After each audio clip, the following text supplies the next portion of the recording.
when my oldest child was 3 years old, I got an assignment to do a talk on family worship in South Africa. And I thought, well, that would be fairly easy. I just talk about my dad and model it and find some scripture support.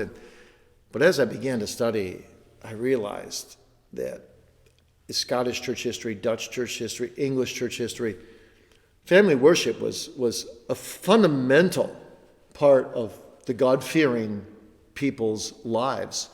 And that they did 4 things. They prayed, they read the Bible, then the father instructed each day from that chapter his children, and then they prayed again, and then they sang. And so I spent, I don't know, a couple hundred hours, maybe 300 hours preparing that talk, the better part of a summer, and read all this literature and all these books on family worship from the past. And I realized I was in a gold mine. And when I actually delivered the talk, it was so pent up in me, and I changed my own family worship accordingly right away. Yeah. And I just poured it out. And I went to my cabin at that camp, and everybody else went to lunch. I just got on my knees and prayed that God would bless it.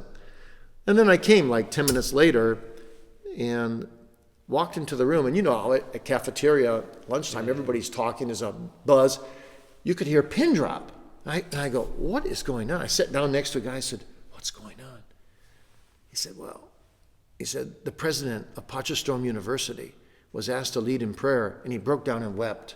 And he said to all of us, you have all got to go out. These are the old days of cassette tapes. Yeah. You've all got to go out and order as many cassette tapes of this talk as you have families in your church, and give one to every father. Oh, wow.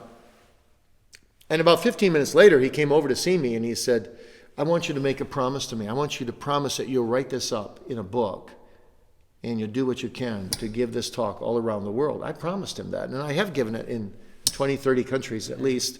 And is that the Family Guidance series? Yes. So it's called Family Worship. It's Yeah. just you can read it in 2 hours.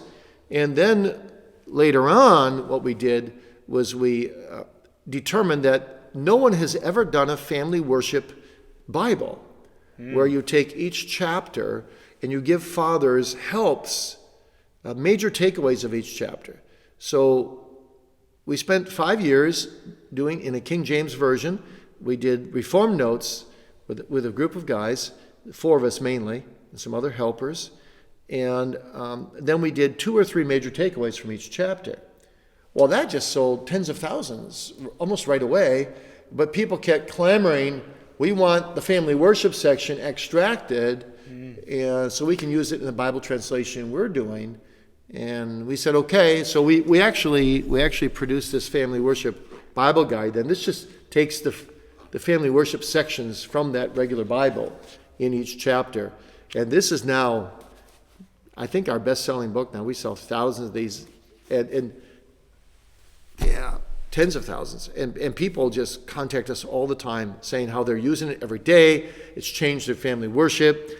So even my wife and I now, all our kids are married.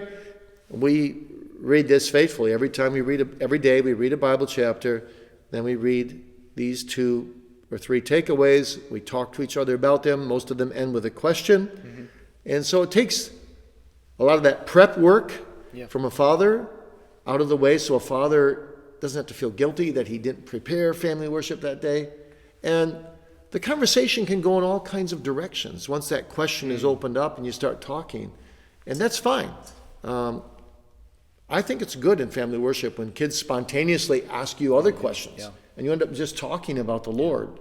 And they're really engaged. Yes. Yeah. And so using this family worship guide, you're suggesting we could just read a chapter of the Bible, read the questions, and then discuss it, pray, and sing. And yes. Really simple, really easy. Yes. Anyone can do that. How wonderful.